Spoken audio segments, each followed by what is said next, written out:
Hello everyone, સ્વાગત છે તમારું અર્ચનાની વાનગીમાં।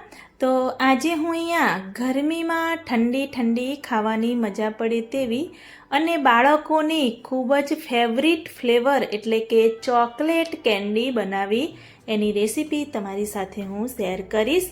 અને આ કેન્ડી છે એ હું મોલ્ડ વગર બનાવવાની છું। ઘણા લોકોની પાસે મોલ્ડ નથી હોતા તો એ બનાવી નથી શકતા, તો આજે હું અહીંયા મોલ્ડ વગર કેન્ડી બનાવીશ તો બધા જ લોકો બનાવી પણ શકે।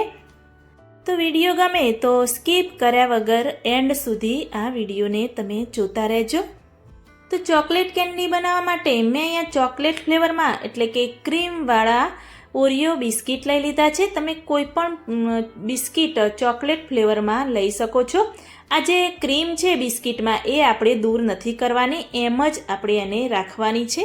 તો બધા જ બિસ્કિટ આપણે મિક્સર જારમાં લઈ લઈશું। અને હા, મેં અહીંયા બિસ્કિટ છે એ 10 નંગ લીધા છે અને 10 નંગ જેવી બદામ આપણે અંદર એડ કરીશું, 10 જેવા કાજુ અંદર એડ કરીશું। તમને બીજી કોઈ ડ્રાયફ્રૂટ પસંદ હોય તો એ પણ તમે એડ કરી શકો છો। 2 ટેબલસ્પૂનથી થોડી વધારે મેં અહીંયા ખાંડ એડ કરી દીધી છે। ઓલરેડી આપણે જે ક્રીમનો ભાગ દૂર નથી કર્યો એટલે મીઠા એવા બિસ્કિટ પણ હોય છે, એટલે ખાંડનો ઉપયોગ થોડો ઓછો કરવાનો। બધું સરસ એવું પીસાઈ જાય એના માટે આપણે થોડું એવું દૂધ અંદર એડ કરી બંધ કરી અને એકદમ પ્રોપર એવી સ્મૂથ એવું પીસી અને આપણે રેડી કરીશું। તમે જોઈ શકો છો કે સ્મૂથ એવું મેં અહીંયા પીસી અને રેડી કરી દીધું છે। તો આ રીતે આપણે પીસી દેવાનું। તો મિક્સર જારને આપણે સાઈડમાં રાખી દઈશું અને મેં અહીંયા ગેસ ઓન કરી મીડિયમ ગેસની ફ્લેમ રાખી છે અને પેન રાખી દીધું છે। પેનમાં આપણે દૂધ એડ કરી દઈશું। તો હું અહીંયા અત્યારે 1.5 ગ્લાસ દૂધ એડ કરીશ અને અડધો ગ્લાસ આપણે બિસ્કિટ ક્રશ કરવામાં એડ કર્યું હતું, એટલે કુલ 2 ગ્લાસ ભરી આપણું દૂધનો ઉપયોગ થશે। જે બેટર આપણે પીસીને રાખ્યું હતું એ પણ અંદર આપણે તરત જ એડ કરી દેવાનું। ખાસ ધ્યાન રાખવું કે ગેસની ફ્લેમ છે એકદમ મીડિયમ રાખવાની, જેથી જે આપણે બિસ્કિટનું બેટર એડ કર્યું છે એ નીચે ચોંટે નહીં। તો આ રીતે બધું સતત એવું આપણે મિક્સ કરી અને હલાવતા રહેવાનું। ધીરે ધીરે આ રીતે થોડા એવા ગાંઠા જેવું થશે અને જાડું થતું રહેશે। આ રીતે થીક થાય ત્યાં સુધી આપણે એને હલાવતા રહેવાનું, પરંતુ એને સતત જ હલાવતા રહેવાનું જેથી નીચે ચોંટે નહીં। અને આ સમયે તમે થોડો એવો ટેસ્ટ કરી શકો છો। ખાંડનું પ્રમાણ ઓછું હોય કે ગળ પણ થોડું ઓછું હોય અને તમારે વધારે જોઈતું હોય તો આ સમયે થોડી એવી ખાંડ અંદર તમે એડ કરી શકો છો। તો આ રીતે હલાવતા રહીશું। તમે જોઈ શકો છો કે બધું જ દૂધ અંદર મિક્સ થઈ જાડું થઈ ગયું છે। તો હવે કેન્ડીને ચોકલેટ ફ્લેવરની બનાવવા માટે મેં એક બાઉલમાં 6 થી 7 ચોકલેટના ટુકડા લઈ લીધા છે અને મેં અહીંયા ડાર્ક ચોકલેટ લીધી છે। જે મોટું એવું સ્લેબ આવે છે ચોકલેટનો એ મારી પાસે હતો, એમાંથી મેં અહીંયા થોડા એવા ટુકડા અંદર એડ કરી દીધા છે। તમે જે રેગ્યુલર ચોકલેટ આવે છે ડેરી મિલ્ક મળે છે એ પણ તમે લાવી અને અંદર એડ કરી શકો છો। તો બધી જ ચોકલેટ સરસ એવી મેલ્ટ થઈ જાય ત્યાં સુધી અને આ રીતે ફરીથી હલાવતા રહીશું। ચોકલેટ અંદર મેલ્ટ થઈ જશે એટલે બેટરનો કલર છે એકદમ ડાર્ક આવશે અને ચોકલેટ જેવો જ આપણને દેખાશે। તમે જોઈ શકો છો કે બધી જ ચોકલેટ સરસ એવી મેલ્ટ થઈ ગઈ છે અને કલર પણ એકદમ ડાર્ક થઈ ગયો છે। તો આ રીતે ફરીથી બધું સરસ એવું આ રીતે મિક્સ કરતા રહીશું। તો ગેસ પર આ બેટરને થીક થતાં 5 મિનિટ જેવો સમય લાગે છે અને થીક પણ સરસ એવું થઈ ગયું છે।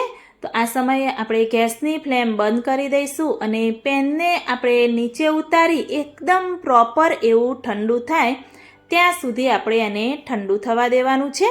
તો એને નીચે ઉતારી સાઈડમાં રાખી દઈશું। તો તમે જોઈ શકો છો કે સરસ એવું ઠંડુ થઈ ગયું છે અને જ્યારે ઠંડુ થાય ત્યારે થોડું એવું વધારે પડતું થીક થઈ જતું હોય છે। તો આ જે બેટર છે એને આપણે મિક્સર જારમાં લઈ લઈશું અને એને આપણે ક્રશ કરીશું। જો તમારે થોડું એવું ઢીલું કરવું હોય તો 2 થી 3 ટેબલસ્પૂન અંદર દૂધ એડ કરી અને એને આપણે ક્રશ કરી દઈશું। તો સ્મૂથ એવું પીસી અને રેડી કરીશું। તો આ રીતે તમે જોઈ શકો છો કે મેં સરસ એવું પીસી દીધું છે। તો થોડું એવું વધારે થીક થયું હતું તો મેં અંદર 3 થી 4 ટેબલસ્પૂન જેવું દૂધ અંદર એડ કર્યું હતું, એટલે આ રીતેનું બેટર આપણું રેડી થઈ ગયું છે। તો મેં તમને કહ્યું કે મોલ્ડ વગર હું અહીંયા કેન્ડી બનાવવાની છું। તો આ જે ગ્લાસ આવે છે ચાના નાના નાના એ ગ્લાસ મેં અહીંયા લઈ લીધા છે। તો બધામાં સરસ એવું બેટર ભરી દીધું છે અને આ રીતે થોડું એવું પ્રેસ કરશો એટલે ઉપરથી સરસ એવું સેટ થઈ જશે। તો આ રીતે ફોઇલ પેપર મારી પાસે હતું તો એનાથી આપણે બધા જ ગ્લાસની ઉપર કવર કરી દઈશું, જેનાથી જલ્દી એવું જામી પણ જશે અને બરફનો ભાગ પણ ઉપરથી જામશે નહીં. તો આ રીતે બધા ગ્લાસમાં આપણે ફોઇલ પેપર લગાવી રેડી કરી દઈશું. જો તમારી પાસે મોલ્ડ હોય તો તમે મોલ્ડમાં પણ આ રીતે કેન્ડી બનાવી શકો છો. આ રીતે બધામાં લગાવી અને વચ્ચેથી થોડું એવું કટ લગાવીશું, જેથી આપણી સ્ટીક એકદમ સરળતાથી અંદર જતી રહે. તો ચાકુની મદદથી એકદમ ધીમે ધીમે આપણે બધામાં કટ લગાવી દઈશું. તો મારી પાસે આ રીતેની સ્ટીક પડી હતી તો હું એ લગાવું છું. તમને જે પણ સ્ટીક ગમતી હોય મનપસંદ એ તમે લગાવી શકો છો. તો આ રીતે અંદર સુધી આપણે સ્ટીકને નીચે સુધી લગાવી દેવાની. તો એ રીતે બધા જ ગ્લાસમાં આપણે સ્ટીક લગાવી અને રેડી કરી દઈશું. જો તમારી પાસે આ સ્ટીક પણ ન હોય, ગ્લાસ પણ ન હોય અને કોઈ પણ ખર્ચો ન કરવો હોય તો તમે કોઈ એરટાઇટ પ્લાસ્ટિકનો ડબ્બો હોય એમાં પણ જે બેટર આપણે બનાવ્યું હતું એને એડ કરી અને તમે આઈસ્ક્રીમ પણ બનાવી શકો છો. બધા જ ગ્લાસ સરસ એવા મેં રેડી કરી દીધા છે. તો હવે એને આપણે ફ્રીઝરમાં હું રાખવાની છું. તો અત્યારે ગરમીનું પ્રમાણ વધારે છે તો વધારે સમય આપણે ફ્રીઝરમાં રાખીશું તો સરસ એવી જામી જશે. તો હું અહીંયા આ કેન્ડીને પૂરી રાત માટે ફ્રીઝરમાં રાખી દઈશ. તો હવે જોઈશું કે મેં પૂરી રાત માટે રાખી હતી સરસ એવી જામી છે કે નહીં. તો આ રીતે ફોઇલ પેપર ઉપરથી જ આપણે સળી ઉપરથી જ હટાવી લેવાનું. તો એ રીતે બધા જ ગ્લાસમાંથી આપણે ફોઇલ પેપર હટાવી લઈશું. જો તમારી પાસે ન હોય આ રીતેનું ફોઇલ પેપર તો તમે એને સ્કીપ પણ કરી શકો છો અને આ રીતે એમ જ ગ્લાસને તમે ફ્રીઝરમાં રાખી શકો છો. તો આ રીતે બધા જ ગ્લાસમાંથી ફોઇલ પેપર હટાવી દીધું છે. તો હવે કેન્ડીને કેવી રીતે કાઢવી ગ્લાસમાંથી એ પણ હું તમને બતાવીશ. તો આ રીતે કાતર હોય એનાથી સાઈડમાં આપણે એક સાઈડમાં કટ કરીશું. આ રીતે એકવાર કટ કરશો એટલે આ રીતે બધી જ બાજુથી સરસ એવી આપણી કેન્ડી નીકળી જશે. તો આ રીતે સાઈડમાં તમે કટ કરશો એટલે એકદમ સરળતાથી આ કેન્ડી નીકળી જશે અને એકદમ સરળ રીત આ કેન્ડી નીકાળવાની છે. તો તમે જોઈ શકો છો કે જોઈને ખાવાનું મન થાય તેવી ચોકલેટ કેન્ડી આપણી બનીને તૈયાર થઈ ગઈ છે. તો આગળ તમારે કયા આઈસ્ક્રીમ કે કઈ કેન્ડીની રેસીપી જોઈએ છે એ પણ મને કમેન્ટમાં જરૂરથી બતાવજો.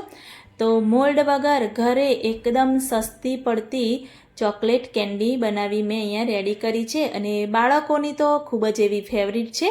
તો તમે પણ તમારા બાળકો માટે આ રીતેની ચોકલેટ કેન્ડી બનાવીને એકવાર ચોક્કસથી ટ્રાય કરજો અને મને કમેન્ટમાં જરૂરથી બતાવજો કે મારી આ ચોકલેટ કેન્ડીની રેસીપી તમને કેવી લાગી. અને તમે કઈ સિટીમાંથી મારી રેસીપી જોઈ રહ્યા છો એ પણ મને કમેન્ટમાં જરૂરથી બતાવજો, જેથી મને ખ્યાલ આવે કે મારા વ્યુઅર્સ કઈ સિટીમાંથી મારા વિડીયો જોઈ રહ્યા છે. જો તમને મારી રેસીપી સારી લાગી